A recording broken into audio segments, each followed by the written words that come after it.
মাকে উদ্দেশ্য করে লেখা চিঠি 10ম শ্রেণীর ছাত্র শহীদ আনাসের, যিনি বলেছিলেন, একটি প্রতিবন্ধী কিশোর, 7 বছরের বাচ্চা, ল্যাংড়া মানুষ যদি সংগ্রামে নামতে পারে তাহলে আমি কেন বসে থাকবো ঘরে? একদিন তো মরতেই হবে, তাই মৃত্যুর ভয় করে স্বার্থপরের মতো ঘরে বসে না থেকে সংগ্রামে নেমে গুলি খেয়ে বীরের মতো মৃত্যু অধিক শ্রেষ্ঠ। যে অন্যের জন্য নিজের জীবন বিলিয়ে দেয় সেই প্রকৃত মানুষ। আমি যদি বেঁচে না ফিরি তবে কষ্ট পেও না, গর্বিত হয়েও জীবনের প্রতিটি ভুলের জন্য ক্ষমা চাই। আনাস তার মাকে এই চিঠি লিখে রাস্তায় নেমে গিয়েছিলেন, শহীদ হয়েছিলেন মাননীয় স্পিকার, যাদের আত্মত্যাগের কারণে আজকে আমরা এখানে বসে কথা বলতে পারছি। বিরোধী দলের চিফ হুইপ মোহাম্মদ নাহিদ ইসলাম, 184, ঢাকা 11, বক্তব্য রাখুন। বিসমিল্লাহির রহমানির রহিম। ধন্যবাদ মাননীয় স্পিকার। জুলাই গণ অভ্যুত্থান এবং জুলাই যোদ্ধাদের উপর আনীত শোক প্রস্তাবের উপর আলোচনা করার সুযোগ দেওয়ার জন্য। আজকের দিনটি আমাদের জাতীয় জীবনে অনেক ঐতিহাসিক একটি দিন, ব্যক্তিগতভাবে আমার জীবনেও। 2024 সালের 5ই আগস্ট তথা 36শে জুলাই শাহবাগ থেকে ছাত্র জনতার মিছিল নিয়ে আমি এবং আমার সহযোদ্ধারা এই জাতীয় সংসদের প্রাঙ্গণে আমরা এসেছিলাম। ছাত্র জনতাকে সাথে নিয়ে ফ্যাসিস্ট মুক্ত করেছিলাম এই মহান জাতীয় সংসদকে। সেই দিন আমাদের ভূমিকা ছিল বৈপ্লবিক। আজকে একটা ভিন্ন প্রেক্ষাপটে গণতান্ত্রিকভাবে নির্বাচিত হয়ে আজকের এই মহান জাতীয় সংসদে কথা বলতে পারছি, সেজন্য মহান আল্লাহ তাআলার কাছে এবং জুলাই গণ অভ্যুত্থানের সকল শহীদদের কাছে কৃতজ্ঞতা প্রকাশ করছি। মাননীয় স্পিকার, হাজারো শহীদের রক্ত মালানো আর অসংখ্য আহত পঙ্গু দেশপ্রেমিকের সর্বস্ব ত্যাগ করা মহান গণ অভ্যুত্থানের ফসল এই সংসদের অভিভাবক হিসেবে নির্বাচিত হয়ে আপনাকে অভিনন্দন জানাচ্ছি। মাননীয় সংসদ নেতা, মাননীয় বিরোধী দলীয় নেতা এবং মাননীয় বিরোধী দলীয় উপনেতা এবং সকল মাননীয় সংসদ সদস্যদেরও অভিনন্দন জানাই। আমি শ্রদ্ধার সাথে স্মরণ করছি আমার সেই ভাই বোনদের যারা নিজের বুক বুলেটের সামনে উন্মুক্ত করে দিয়ে আমাদের আবারও স্বাধীন করে নিজেরা স্মৃতি হয়ে গিয়েছেন। আমরা তাদের শাহাদাত কবুলের জন্য মহান আল্লাহর কাছে দোয়া করছি। একই সাথে আহত ও পঙ্গু জুলাই যোদ্ধা ভাই বোনদের প্রতি আমার সবটুকু আবেগ, শ্রদ্ধা আর ভালোবাসা দিয়ে কৃতজ্ঞতা জানাচ্ছি। তাদের সুস্থতা কামনা করছি। তাদের অমূল্য জীবন, রক্ত আর অপরিসীম ত্যাগের ফলে আমরা আজ সংসদ সদস্য। 24-এর গণ অভ্যুত্থানের বৈষম্য বিরোধী ছাত্র আন্দোলনের নেতৃত্বে অংশ নিয়েছিল ছাত্র, শ্রমিক, কৃষক, শিক্ষক, অভিভাবক, সাংস্কৃতিক কর্মী, আলেম সমাজ, তরুণ সেনা অফিসার ও সৈনিকগণ ও প্রবাসী বাংলাদেশি ভাই ও বোনেরা। অভ্যুত্থানে গুরুত্বপূর্ণ ভূমিকা রেখেছে আমাদের নারী সমাজ, সামনে থেকে নেতৃত্ব দিয়েছে ও নির্যাতিত হয়েছে। আন্দোলনে প্রাইভেট বিশ্ববিদ্যালয়, মাদ্রাসা ও স্কুল কলেজের ছাত্রছাত্রীদের ভূমিকা ছিল তাৎপর্যপূর্ণ। গণ অভ্যুত্থানে ভ্যানগার্ডের ভূমিকা ছিল ফ্যাসিবাদ বিরোধী রাজনৈতিক দলের নেতাকর্মীরা। স্মরণ করছি ছাত্রদল, ছাত্র শিবির, ছাত্র শক্তি, ছাত্র অধিকার পরিষদ এবং বিভিন্ন ইসলামপন্থী ও বামপন্থী ছাত্র কর্মীদের যারা সাহসিকতার সাথে লড়াই করেছিল বৈষম্য বিরোধী ছাত্র আন্দোলনে।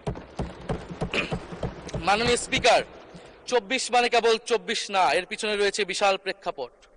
আমি স্মরণ করছি 47-এর আজাদীর লড়াই, 71-এর মহান মুক্তিযুদ্ধ এবং 24-এর ছাত্র জনতার গণ অভ্যুত্থান এবং সকল জাতীয় শহীদকে।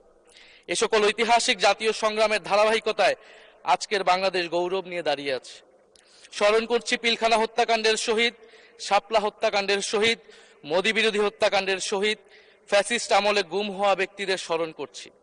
18 সালের কোটা সংস্কার আন্দোলন ও নিরাপদ সড়ক আন্দোলনে ছাত্র কিশোরদের অকুতোভয় সাহসকে স্মরণ করছি। স্মরণ করছি আমাদের ভাই শরীফ ওসমান হাদি, যিনি তার সাহসিকতার মাধ্যমে বাংলাদেশকে একটি ইনসাফ ভিত্তিক বাংলাদেশ হিসেবে গড়ে তুলতে চেয়েছিলেন। তিনি আর আমাদের সাথে নাই। আমরা ওসমান হাদি ভাইকে স্মরণ করছি। শহীদ আবরার ফাহাদ ও শহীদ ফেলানী খাতুনকে স্মরণ করছি, যারা ভারতীয় আধিপত্যবাদের বিরুদ্ধে লড়াই করে বাংলাদেশকে আজকের এই জায়গায় নিয়ে এসেছে। 24-এর ছাত্র জনতার গণ অভ্যুত্থানে মাঠের নেতৃত্বের একেবারে সামনে থাকার কারণে আজকের দিনটি আমার জন্য একই সাথে আবেগের, কষ্টের ও আনন্দের। আমাদের সংগ্রামের সাথী শহীদ আবু সাইদ, শহীদ মুগ্ধ, শহীদ ওয়াসিব, 4 বছরের শিশু আহাদ, 6 বছরের শিশু রিয়া গোপ সহ প্রায় 150 শিশু শহীদ। মাননীয় স্পিকার, পুলিশের এপিসি থেকে ফেলে দেওয়া শহীদ ইয়ামিন, সাভারের আশুলিয়ায় ভ্যানের উপরে জীবন্ত অবস্থায় আগুনে পুড়িয়ে মারা কিশোর শহীদ সজল সহ অগণিত মানুষের স্মৃতি আমাকে প্রচন্ডভাবে নাড়া দিচ্ছে। মাননীয় স্পিকার, আপনি মাননীয় সংসদ নেতা, বিরোধী দলীয় নেতা সহ সংসদের সকল সদস্য এবং আপনার মাধ্যমে দেশবাসীর উদ্দেশ্যে আরো স্মরণ করিয়ে দিতে চাই মাকে উদ্দেশ্য করে লেখা চিঠি 10ম শ্রেণীর ছাত্র শহীদ আনাসের, যিনি বলেছিলেন, একটি প্রতিবন্ধী কিশোর, 7 বছরের বাচ্চা, ল্যাংড়া মানুষ যদি সংগ্রামে নামতে পারে তাহলে আমি কেন বসে থাকবো ঘরে? একদিন তো মরতেই হবে, তাই মৃত্যুর ভয় করে স্বার্থপরের মতো ঘরে বসে না থেকে সংগ্রামে নেমে গুলি খেয়ে বীরের মতো মৃত্যু অধিক শ্রেষ্ঠ। যে অন্যের জন্য নিজের জীবন বিলিয়ে দেয় সেই প্রকৃত মানুষ। আমি যদি বেঁচে না ফিরি তবে কষ্ট পেও না, গর্বিত হয়েও জীবনের প্রতিটি ভুলের জন্য ক্ষমা চাই। আনাস তার মাকে এই চিঠি লিখে রাস্তায় নেমে গিয়েছিলেন, শহীদ হয়েছিলেন। মাননীয় স্পিকার, যাদের আত্মত্যাগের কারণে আজকে আমরা এখানে বসে কথা বলতে পারছি। মাননীয় স্পিকার, জুলাই গণঅভ্যুত্থানের সাথে জড়িয়ে আছে দেশনেত্রী বেগম খালেদা জিয়ার সংগ্রাম ও তার আত্মত্যাগ। ওনার সংগ্রাম অনুপ্রাণিত করেছিল বাংলাদেশের তরুণ সমাজকে আত্মত্যাগ করতে, আত্মহুতি দিতে গণ অভ্যুত্থানে। আমরা আজকে তাকে শ্রদ্ধার সাথে স্মরণ করছি। মাননীয় স্পিকার, আমি বিশ্বাস করতে চাই আমরা যারা সংসদে বসতে পেরেছি কেউই এই শহীদের রক্তের সাথে বেইমানি করব না। কারণ জুলাই গণ অভ্যুত্থান মানে শুধু জুলাই গণ অভ্যুত্থান নয়, এটি নতুন বাংলাদেশের আকাঙ্ক্ষা। গণভোটের রায় অনুযায়ী আমরা যেমন সংসদ সদস্য, একইভাবে সংবিধান সংস্কার কমিশনের সদস্য।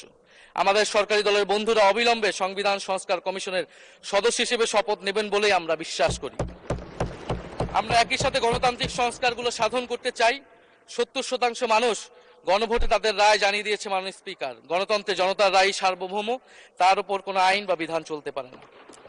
মাননীয় স্পিকার, আমরা বিচার চাই, জুলাই গণহত্যার বিচার চাই, শরীফ ওসমান হাদী হত্যার বিচার চাই, গুম খুনের বিচার চাই, বিগত সময়ে হওয়া লুটপাট এবং দুর্নীতির বিচার চাই।